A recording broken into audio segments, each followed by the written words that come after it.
जो material engineer से related है, बिकॉज जो मेरे सर्कल में 3-4 लोग थे जिनकी PhDs थी in material engineering and they are doing good jobs. मुझे ये इंडस्ट्री या ये फील्ड थोड़ी सी बेहतर या थोड़ी अच्छी क्यों लगती है? कल आटे में नमक के बराबर है और यहाँ का रूल है, यहाँ का लॉ है कि अगर आपके पास वेल्डिंग सुपरवाइजर नहीं है तो आपकी जितनी मर्जी बड़ी कंपनी है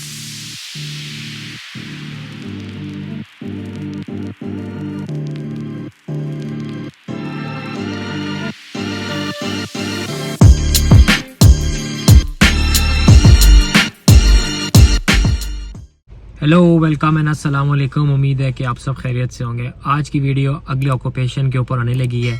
जो इन डिमांड ऑक्यूपेशन था वो आ रहा था मटेरियल्स इंजीनियरिंग का। इसके बाद जो है that will B electrical engineering, लेकिन आज इस वीडियो में हम बात करने लगे हैं मटेरियल इंजीनियर्स की।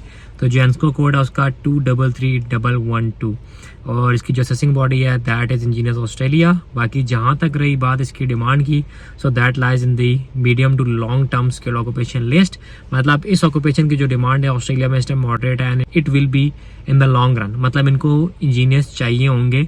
अच्छा, मैं यहाँ पे वीडियो के एंड में मैं 2-3 बातें ऐसी करने वाला हूँ जो मटेरियल इंजीनियर्स से रिलेटेड है, बिकॉज जो मेरे सर्कल में 3-4 लोग थे जिनकी PhDs थी in material engineering and they are doing good jobs. तो may be this will be a breakthrough for many material engineer, because technically अगर मैं मटेरियल्स की बात करूँ, देखिए मैं सिविल इंजीनियर हूँ तो मैंने भी मटेरियल्स पढ़ी हुई है, जो एज अ सब्जेक्ट पढ़ा था। लेकिन ऑब्वियसली बात है you guys are into that specific degree, तो आपकी जो स्टडीज़ हैं those are more specific to material engineering. अच्छा, आप लोग सिविल के डोमेन में जॉब कर सकते हैं, उसके अलावा आप स्टील के डोमेन में जॉब कर सकते हैं, आप फैब्रिकेशन मैन्युफैक्चरिंग की डोमेन में भी जॉब कर सकते हैं। लेकिन मैंने कुछ स्टेट्स कलेक्ट किए थे वो मैं आपसे शेयर करता चलता हूँ। अगर मैं रीजन्स के हवाले से देखूँ, स्टेट्स की बात करूँ तो जो एम्प्लॉयमेंट रेट चल रहा है डिफरेंट स्टेट्स में वो आप इस पिक्चर में भी देख सकते हैं कि न्यू साउथ वेल्स में it's around 25.7, Victoria 28, Queensland 17, South Australia 5, Western Australia 22, Tasmania, Northern Territory ACT। तो जो मैक्सिमम डिमांड है that is in Victoria and then following New South Wales और फिर वेस्टर्न ऑस्ट्रेलिया। तो ये वो एरियाज हैं जहाँ पे मटेरियल इंजीनियर्स की डिमांड है। मूविंग ऑन, आप बात कर लें कि आप किस किस इंडस्ट्री में जॉब कर सकते हैं। तो आप मैन्युफैक्चरिंग की इंडस्ट्री में, आप उसके अलावा माइनिंग की इंडस्ट्री में, एजुकेशन एंड ट्रेनिंग, और उसके साथ साथ आप professional scientific and technical services. ये जो प्रोफेशनल और टेक्निकल सर्विसेज है इसका मतलब है आप लैब्स में, इंडस्ट्रीज में, जो बैक एंड पे मिल्स होती हैं उनमें जॉब कर सकते हैं।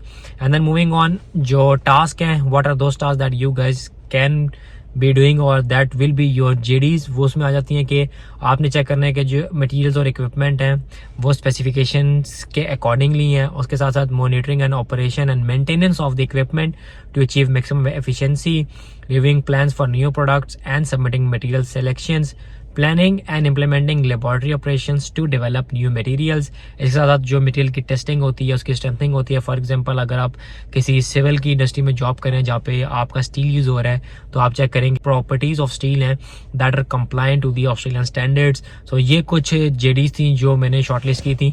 बाकी उसके साथ साथ मैं बात कर लूँ जो एवरेज सैलरी चल रही है that is from 80,000 Australian dollar per annum till 110 Australian dollar. तो ये आपकी एवरेज सैलरीज आ गई है। मतलब $80,000 से लेके $1,10,000 पर एनम का पैकेज होता है ऑस्ट्रेलिया में। फिर इसके ऊपर it is subject to tax, इसके ऊपर टैक्स लगेगा। ठीक हो गया। एंड देन उसके बाद बात कर लेते हैं जो मैंने आपको कहा था कि मैं वीडियो के आगे चल के आपको बताऊंगा कि मुझे ये इंडस्ट्री या ये फील्ड थोड़ी सी बेहतर या थोड़ी अच्छी क्यों लगती है। बिकॉज देखें, जो लोग मटेरियल्स वाले हैं वो इस चीज़ को अच्छे समझते होंगे कि आपने कोरेजन सामा अपनी डिग्री में पढ़ा होगा या अगर आपने स्पेशलाइजेशन की है तो उसमें आपने कोरेजन पढ़ा होगा। कोरेजन नॉट स्पेसिफिकली टू स्टील, मैं इसको एज अ जेनेरिक टॉपिक की बात कर रहा हूँ। अगर तो आप कोरेजन में आए, क्योंकि मेरे साथ जो कोलीग था, मेरा वर्क कोलीग था, उसकी जो PhD थी that is in materials plus specialisation in corrosion. तो वो इस time as a welding engineer job कर रहा था ऑस्ट्रेलिया में। उसका काम था कि he has to supervise the welding works. Australia में जो स्टील इंडस्ट्री है that is one of the biggest industry in construction, because यहाँ पे कंक्रीट यूज़ नहीं होता। मेरी सिविल इंजीनियरिंग वाली वीडियोस आप जाके उठा लें, मैं खुद सिविल इंजीनियर हूँ। मैं कहता हूँ कि भाई सिविल इंजीनियर में भी जो स्टील है दैट इज़ ऑलमोस्ट 85% और 15% कंक्रीट यूज़ होता है। कंक्रीट भी टनल्स में यूज़ होगा, फ्लाईओवर्स में यूज़ होगा, इस तरह की चीज़ों में यूज़ होगा, but most of the times it will be steel. तो अगर तो आप कोरेजन में और स्टील में आपकी स्पेशलाइजेशन है या आप उसमें अच्छे हैं तो you can easily work as a welding engineer, welding supervisor, और इसमें बहुत पैसा है। मैं अगर आपको रफली बताऊं तो जितनी मैंने आपको एवरेज सैलरी बताई थी ना, तो इतनी अराउंड सैलरी उस बंदे की स्टार्टिंग सैलरी थी। And now he has switched the job. वो एक अच्छी कंपनी में जॉब कर रहा है। कुछ कंपनीज के नाम है, आप खुद सर्च कर लेंगे। जो ऑयल एंड गैस इंडस्ट्री यहाँ पे है ना, उसकी बड़ी बड़ी फर्म्स हैं, जैसे AP एक कंपनी है, उसकी जो एवरेज सैलरी होगी दैट इज़ अराउंड 130 to 140, 130 से 140, मतलब $1,40,000 पर एनम का पैकेज है। तो ये बड़ी अच्छी सैलरी यहाँ पे, जिसके आप कह रहे हैं रफली आप $8,000 से $9,000 आपका आफ्टर टैक्स घर आ जाता है। तो अब आखिरी बात कर लेते हैं कि अभी आप लोग कहेंगे यार मैंने तो मटेरियल में बैचलर्स किया है, या मेरा बिलफर्ज मास्टर है कोरियन में या स्टील में, तो अगर मैंने वेल्डिंग की डोमेन में है तो व्हाट शुड आई डू। तो इस सवाल का जवाब यहाँ देता चलता हूँ।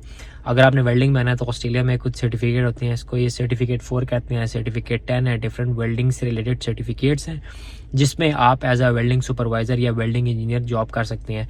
उसमें क्योंकि जब मेरा वर्क कोलीग उसकी तैयारी कर रहा था, तो मैंने जब वो देखा, जब मैंने उससे पूछा, तो ही हैज़ इन्फॉर्म या ही हैज़ टोल्ड मी, उसने मुझे बताया कि जो मोस्ट ऑफ द थिंग्स हैं दोज आर फ्रॉम मटेरियल्स। तो क्योंकि वो खुद मटेरियल इंजीनियर था एंड देन उसकी PhD थी, तो उसने बताया कि अगर तो आप वेल्डिंग इंडस्ट्री में आते हैं, तो मैं आपको खुल के बताऊं, पूरे ऑस्ट्रेलिया में अगर आप देखेंगे ना, तो जिनके वेल्डिंग इंजीनियर्स हैं या जो वेल्डिंग सुपरवाइज़र हैं, वो आप कह लें आटे में नमक के बराबर हैं। और यहाँ का रूल है, यहाँ का लॉ है कि अगर आपके पास वेल्डिंग सुपरवाइज़र नहीं है, तो आपकी जितनी मर्जी बड़ी कंपनी है, अगर उसकी वेल्डिंग का काम कोई सुपरवाइज नहीं कर रहा, तो you are not allowed to do that work by law, by act, by regulation. तो इसीलिए हर कंपनी को, जो भी यहाँ पे फैब्रिकेशन की कंपनी है, मैन्युफैक्चरिंग कंपनी है, उसको यहाँ पे लाजमी वेल्डिंग सुपरवाइज़र चाहिए। तो आप में से वो लोग जो एज अ मटीरियल इंजीनियर यहाँ आना चाह रहे थे, तो ये उनके लिए मैंने वीडियो बनाई थी स्पेशली। आप देख लें, आप माइनिंग इंडस्ट्री में, सिविल इंडस्ट्री में, फिर कोरोजन, फिर स्टील इंडस्ट्री में, फिर फैब्रिकेशन, मैन्युफैक्चरिंग। सो मैं कहता हूँ सिविल के साथ अगर कोई डिग्री मैंने यहाँ पे एक्सप्लोर की है या जिसके मैंने अच्छे प्रोस्पेक्ट देखे हैं, मैं ये नहीं कह रहा बाकी बुरे हैं, लेकिन मैं कह रहा हूँ कि क्योंकि मैंने इस फील्ड में, अपनी इस फील्ड के साथ साथ क्लोजली काम किया हुआ है, तो मुझे पता है कि इसके बड़े अच्छे प्रोस्पेक्ट हैं। फिर आप इस सारे कामों के साथ साथ अगर आप हेल्थ एंड सेफ्टी की तरफ आना चाहते हैं, क्वालिटी एश्योरेंस की तरफ जाना चाहते हैं, तो आप किसी भी लैब में जाकर as a quality assurance job कर सकते हैं। तो ये कुछ बातें थी जो मटीरियल इंजीनियर से लिंक मैंने करनी थी। तो अभी भी मैं, आप देख लें कि मैं ऑफिस गेम में बैठा हूँ इस टाइम, तो मैंने ऑफिस के कपड़े पहने हुए हैं। तो मेरी कोशिश ये थी कि मैं इस वीडियो को बना लूँ, because it's been pending for at least over 2 weeks. मेरी कोशिश थी कि मैं इसको एज सुन एज पॉसिबल बनाऊँ, बस अभी मैं घर जाने लगा था, तो बिफोर गोइंग होम मैंने कहा मैं वीडियो बना लूँ और आप लोगों के साथ शेयर आउट कर लूँ। आई होप मेरी ये वीडियो मटीरियल इंजीनियर्स और वो सारे लोग जो इस डोमेन से लिंक हैं उनके लिए हेल्पफुल होगी, और इंशाल्लाह वो जब भी आएंगे तो वो ये चीज़ खुद प्रैक्टिकली भी ऑब्जर्व करेंगे, एक्सपीरियंस करेंगे, और इंशाल्लाह वो अच्छी अच्छी जॉब्स करेंगे। सो मिलते हैं अगली वीडियो में। टिल देन टेक केयर, अल्लाह हाफिज़।